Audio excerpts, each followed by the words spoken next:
Hello Voodoo Dragon Gaming family, and welcome to another fun-filled video where today we're going to be talking about survival games and why they're fun, of course. But before we get into that, let me remind you, I stream on Twitch every Tuesday, Wednesday, Thursday, and Friday. Link for that will be in the description below. Also, come check out my social media where you can find highlights and an update stream schedule. Links for that will also be down below. And also, if you're new to the Voodoo Dragon Gaming family, don't forget to hit that like button, smash that subscribe button, and ding that bell so you get notified on when I release new videos. What makes survival games fun? Is it the being dropped in the middle of an island or in the middle of an ocean with no instructions? Is it the hunting and fishing for food? Or is it crafting that we'll all enjoy, let's face it, because it's fun? Except for when you got to get 200, 300 same pieces, then it can be a little bit, overwhelming. Or is it a challenge that comes with the completion of the game? With the exception of DayZ, of course. This game is never ending. We will go over all this in this video, and we'll be using footage of gameplay from DayZ, Subnautica, The Forest, and Ark.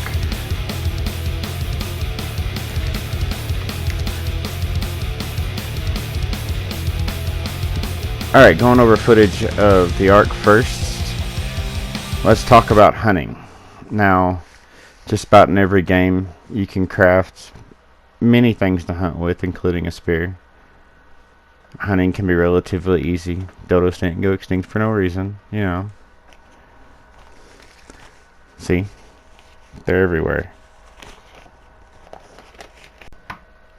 Now every one of these games are different though. Crafting is easy, like gathering stuff. You can just scratch, pull, and pick up stuff like rocks, fibers, berries, stuff like that from the trees. You can chop the trees down, which I'll show you later in this gameplay. But there's also tranquilizer arrows.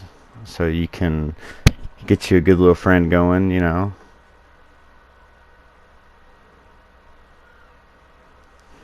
You can tame them, make them your friend. They follow you everywhere. Let me see. Crafting in this game is easy too, cause once you get enough wood and you get everything you need, you can actually craft everything where you're at and then put it in a selection and then use it later, which will lower your weight down, which is very helpful in this game because weight is a big factor. That's something we can't pretend to forget. Alright, now survivability.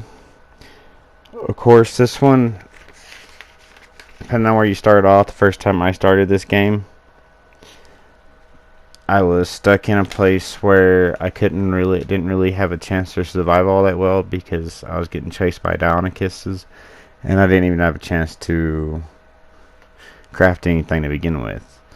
But with all that being said, once I was able to get up and get around, crafting, eating, and everything else became easier, and so did the survivability in it. All depends on how far you can actually make it away from a hungry dinosaur. Remember that. And if you're playing with friends, just push them down. Let them get eaten by a dinosaur. You'll survive for real then. Alright.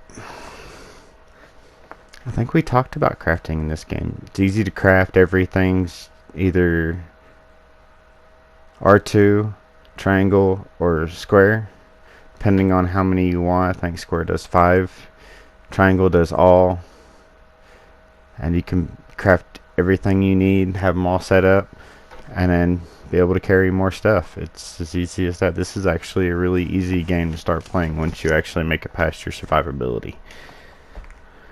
Once you survive longer than that first day, you're doing good. Alright, speaking of survival, let's talk about DayZ. Now, we all know that when you start out in DayZ, you get nothing but one fruit. I don't even think you get a drink anymore. But when you pick that up, the next thing you know you're going to be doing is you're going to be running. You're going to be looking for that next meal too, because man, it looks so much quicker when I edited it in. I usually eat whatever I'm given right off the bat. That way I can fill up at least a little bit of those cores. And that way when I know I start moving, then I know I'll have that little extra more room to go before I get down there. And it's trying to bring it back from more down. Now, I made it through a little bit more of the game. But just like I said, I went looking for food. Or I was crafting some. cutting up some pumpkin. Pumpkin's good. You can even eat while you're on the run. Now, crafting in this game is one of those things that I'm going to leave up for, that I'll be putting up in the top corner real quick to let you know about. I'll be putting my beginner guide up and my crafting guide up if you haven't already seen the beginner's guide.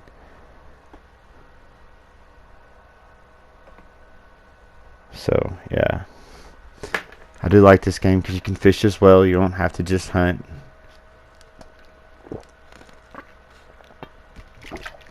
And the one thing I can say about this one is not having an ending really makes it that much better when you're playing with friends, because if you get a bunch of friends playing together, you can roleplay like you're the last survivors on Earth. And you got to clean your food so you can cook it later. And you can craft all kinds of stuff. It's in the basic beginner's guide to this video, so just in case you're wondering, I got it in there. Alright, now building in this one is harder than all the rest. I'll go ahead and say that, because you're chopping down trees, you're making planks, you're duct taping tools because you hammered 4 nails and now your hammer is gone wonko like it's from the Dollar Tree or something. But once you actually get to building in this game and you can actually keep up with everything, it's actually kind of nice. Like I was saying, it's just like any other survival game. You cut down your trees for your wood, except for in Subnautica, which uses metal.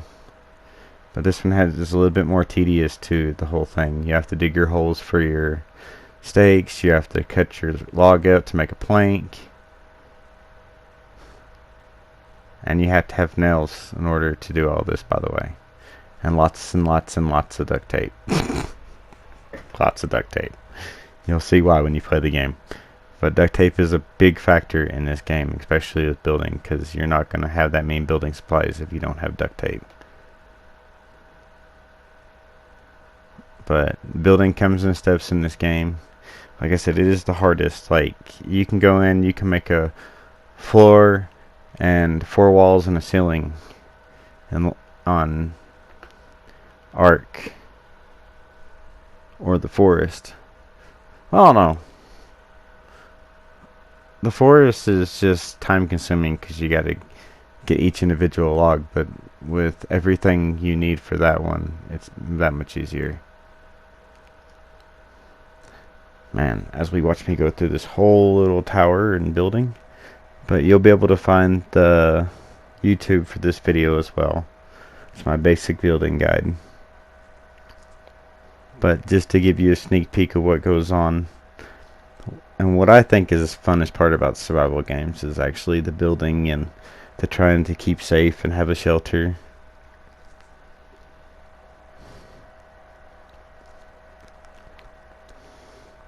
I like the fact you can actually, you don't have to try to take an area like a building.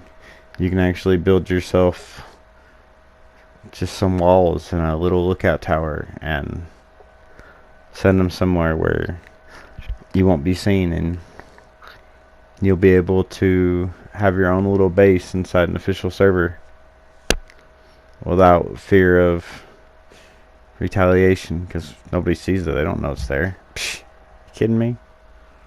I can't tell you how many times I've went into the game and built in the woods and nobody's ever seen me. Alright, now the forest. And yes, I'll be putting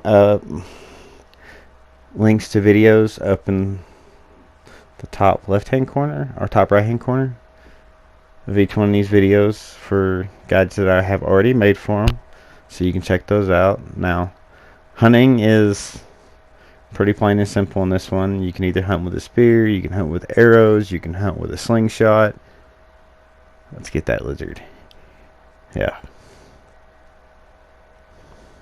You can actually use the lizard skin as armor too. So I try to keep a bunch of lizards. Rabbit's pelts work for boots, but work for a rucksack. They work for a stick bag, so I try to get a lot of them too. Now, crafting on this game is relatively simple. You open a book, You see the blueprint, you pick the blueprint, you put the blueprint down, boom, and you build from there. This one and Subnautica, I think, have the easiest building setups, with Subnautica coming in first as being the easiest to build on.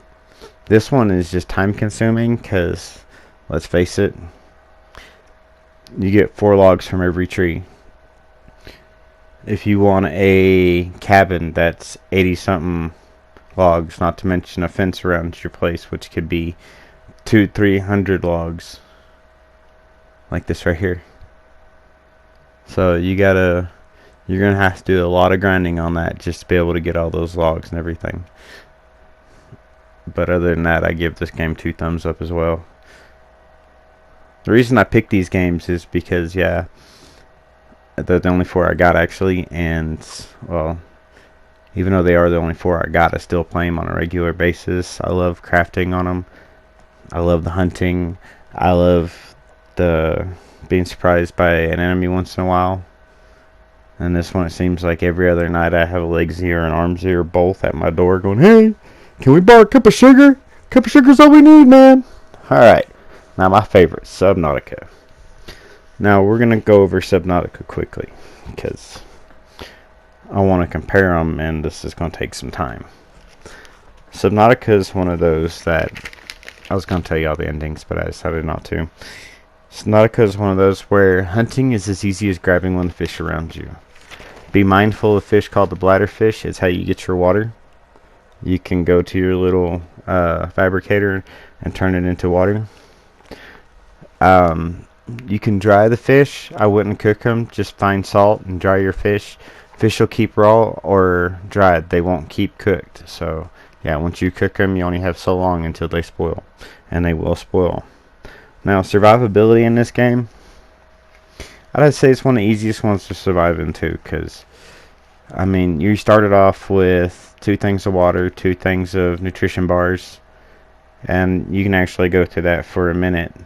Not to mention, as soon as you step outside and go underwater, you're going to find bladderfish, you're going to find all kinds of fish you can eat.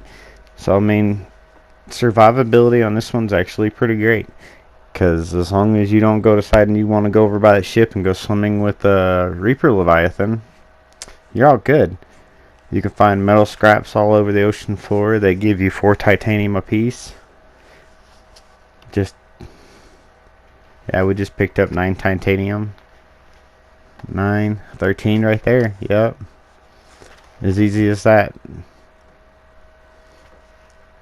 Then you bring them back, you get them shrunk down, you can build off of them from there, which means you can build your air tanks, you can build everything you're going to need, and you'll pick up more items as you go along in the game, so you can build more stuff.